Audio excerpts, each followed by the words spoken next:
The game of life and how to play it. What if life wasn't meant to be a struggle, but a game? One with spiritual rules, hidden dynamics, and divine timing? That's what Florence Scovel Shinn believed, and her teachings in the game of life and how to play it have helped generations learn to play life with faith, intention, and joy. Florence wasn't a typical spiritual teacher.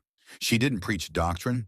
Instead, she taught spiritual laws that govern our thoughts, words, and actions, and she showed people how to work with those laws to change their lives. Her message was bold but simple. You can speak your good into existence. You can use your words like a wand to command divine outcomes. And when you align with spiritual truth, life begins to reflect your highest desires. According to Florence, life is a spiritual game, but most people don't know the rules. They live by fear, habit, or reaction rather than spiritual understanding. The goal of the game is to align yourself with divine law, an invisible set of principles that govern how energy, thought, and creation work. Every event in your life is the result of cause and effect, not punishment or reward, but spiritual law in action. What you believe, speak, and expect tends to appear in your life. The problem? Most people focus on what they fear, not what they desire. They misuse the law without realizing it. The first step, Florence says, is to become conscious of your thoughts and words, because they are shaping your reality. One of Florence's core teachings is the power of the spoken word. She says, your word is your wand. What you speak out loud creates a mold for the universe to fill. Speak lack and you invite lack. Speak faith and life aligns to meet your expectation. She warned against careless speech, casual phrases like, I'm always broke, or I never get what I want, because these affirmations, even if said jokingly, are creative declarations. They reinforce the very outcomes people hope to avoid. Instead, she encouraged deliberate, bold affirmations of truth. For example, I have a wonderful job in a wonderful way. I give wonderful service for wonderful pay. I cast this burden on the Christ within, and I go free. I am fearless in letting money go out, knowing God is my instant and endless supply. These aren't magic spells. They're spoken acts of faith aligned with divine principles. By repeating them with belief, you impress new ideas onto the subconscious mind and begin to see new results in your life. The subconscious mind. Florence taught that the subconscious mind doesn't judge. It simply accepts and acts on what it's given. It's like fertile soil. Whatever seed you plant, it will grow. If you feed it fear, resentment, and limitation, those things will take root. But if you speak truth, faith, and abundance, the subconscious begins to shape your outer life to match. That's why repetition is so powerful. The more often you speak truth, backed by feeling and faith, the more your subconscious adopts it as reality. Eventually, your outer life shifts to match your inner belief. But here's the key. You don't need to force things to happen. Your job is to speak your word, align your energy, and trust the universe to do the arranging. Faith versus fear. Florence emphasized that faith and fear are two sides of the same coin. Faith is positive energy, expecting good. Fear is negative energy, expecting loss or harm. But both are forms of belief, and both tend to be self-fulfilling. Her advice? Starve fear and feed faith. When people came to her with problems, she didn't tell them to hustle harder or fix it themselves. She taught them to hand it over to a higher power. One of her favorite affirmations was, I cast this burden on the Christ within, and I go free. This wasn't about religious dogma. Christ within was her way of referring to the inner divine self, the higher wisdom, the spiritual spark in all of us. By turning worries over to this inner power, people experience freedom, guidance, and often miraculous outcomes. What is mine by divine right? Another central idea in the game of life is the concept of divine right. Florence believed that every person has good prepared for them, right relationships, right work, right timing, but to receive it, you must get out of the way. When people cling to things out of fear, unhappy jobs, toxic relationships, outdated identities, they block their highest good. But when you let go and affirm, what is mine by divine right is now on its way to me, you open the path for something better. Florence would often say, what is not divinely mine will fall away, and what is divinely mine cannot be taken. This teaching helps people trust when life takes a turn, when something ends, or when they feel lost. It reminds us that life is always moving toward divine order, if we allow it. Non-resistance. Florence urged her readers to practice non-resistance. Most people, she said, try to force life, fighting unwanted events, pushing their own will, or resisting what is. But resistance creates friction and keeps us stuck. Instead, she taught the spiritual law of flow, to accept what is, speak your word, and allow the divine to unfold the solution in its perfect way. Non-resistance doesn't mean passivity, it means active trust. It's letting go of how and when things happen and holding faith that they will, in a way better than you could imagine. Intuition. Florence emphasized the power of intuition, the voice of the inner self. She believed that spiritual guidance was always available, but most people ignored it. Instead of making decisions with logic alone, she encouraged her students to develop sensitivity to inner nudges.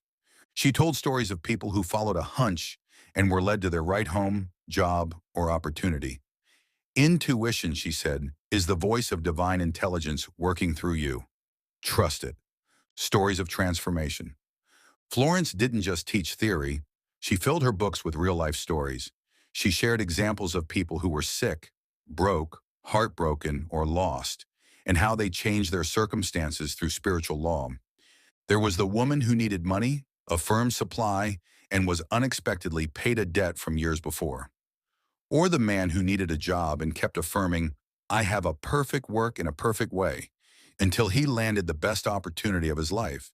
These stories help people believe. They made spiritual laws feel real, not abstract. The law of substitution. Florence taught that you can't fight negative thoughts directly, but you can replace them.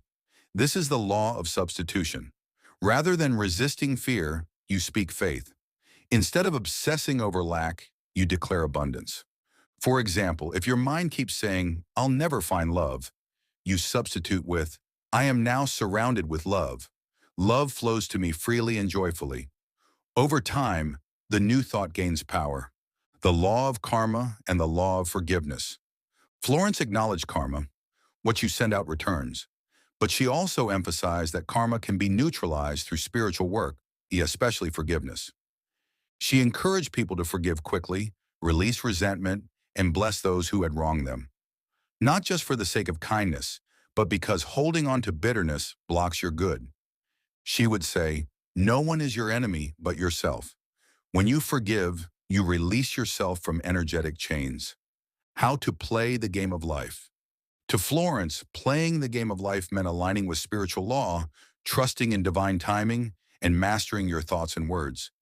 It meant walking by faith, even when appearances said otherwise. Here's a simple breakdown of how she taught people to play. 1. Decide what you want, not just with your head, but with spiritual clarity. Make sure it aligns with your highest good. 2. Speak your word. Declare it out loud as if it is already done. Use affirmations daily. 3. Do not worry. Cast the burden on the divine within. Let it go.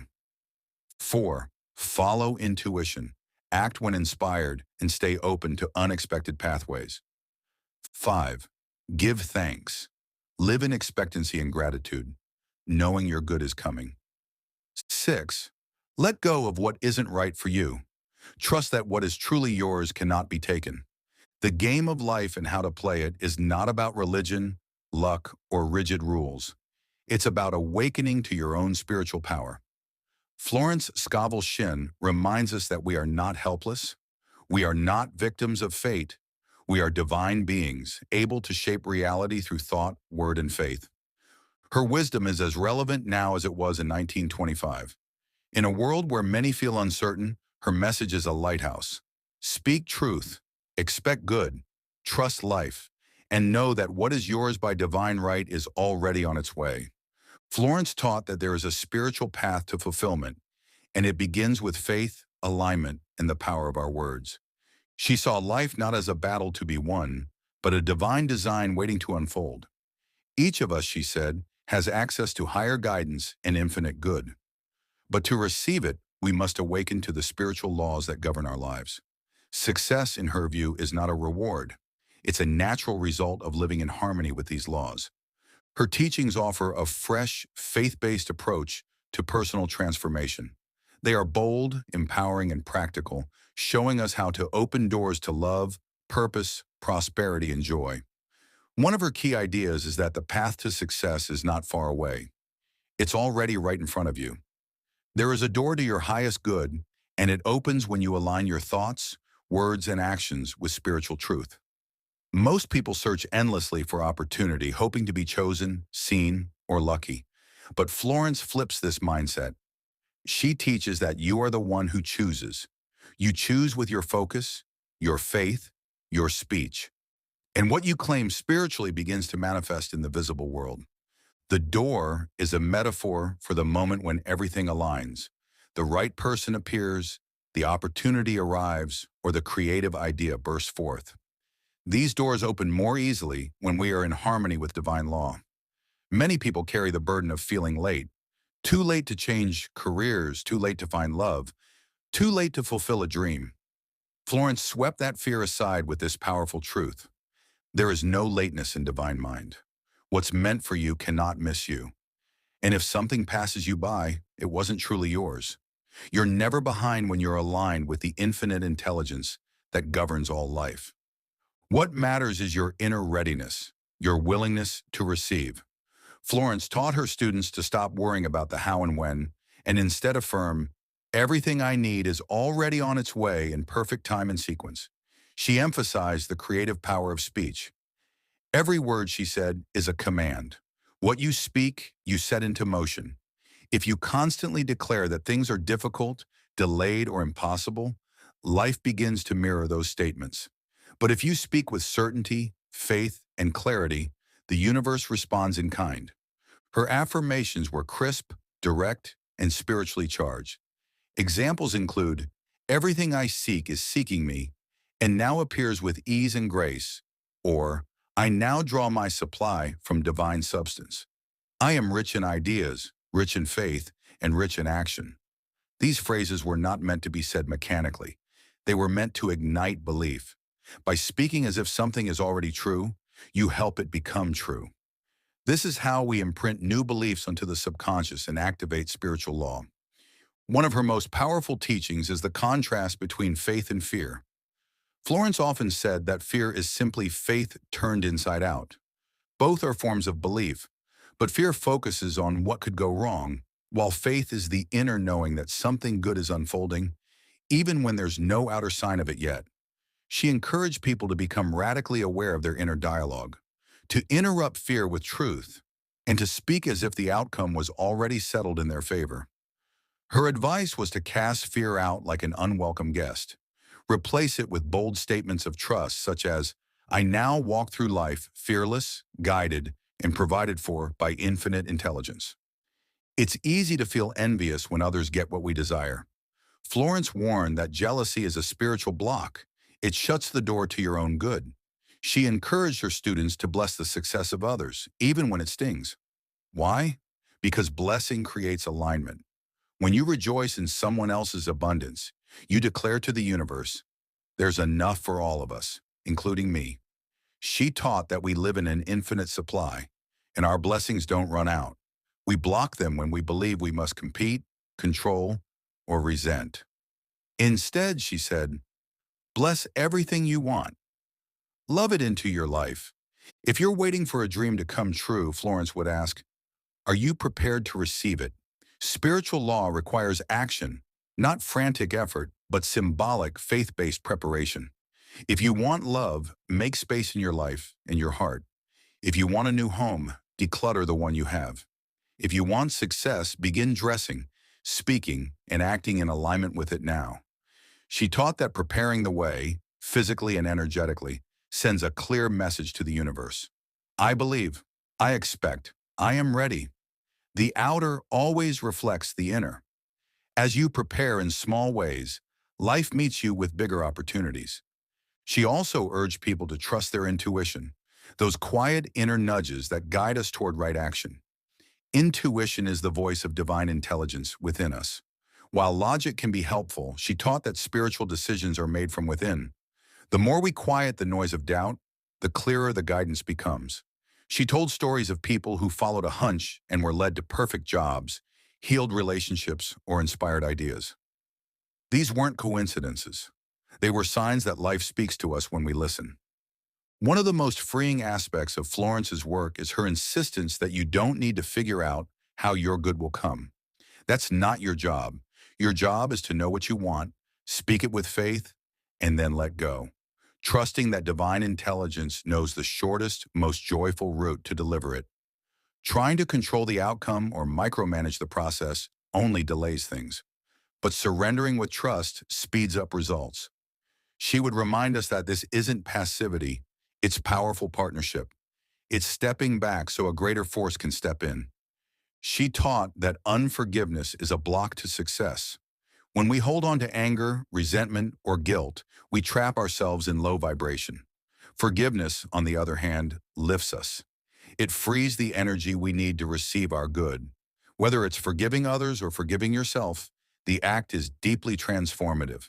Florence often said, "No one is your enemy but yourself. When you judge or resent others, you harm your own spiritual current." Her advice was simple: release, bless, and move forward. The faster you forgive, the faster your door opens. Florence's most radical idea may be that you don't have to struggle for success. You just have to align with it. Most people are taught to hustle, grind, or compete, but she saw a higher path, one based on spiritual receptivity, a life where peace, intuition, and right action lead the way. When you live in faith, speak truth, trust divine timing, and bless what you desire, success becomes inevitable. Not always instant, but inevitable. She also believed in sudden breakthroughs, dramatic turnarounds, and perfect timing. But she reminded her students that persistence matters. When results don't appear right away, it's easy to quit. But she would say, keep knocking, keep speaking truth, keep trusting. Sometimes the shift happens behind the scenes before it appears in form. The universe is never late. Your good is never lost. But it does require your continued faith. Above all, Florence wanted people to know this. You are meant to succeed, not just in finances or fame, but in soul satisfaction, in love, health, creative flow, and joyful living. Your desires are not selfish. They are seeds planted by the divine. Your job is to water them with faith, prepare for their arrival, and speak them into being. What's yours is already prepared. And when you step into alignment, the way opens before you.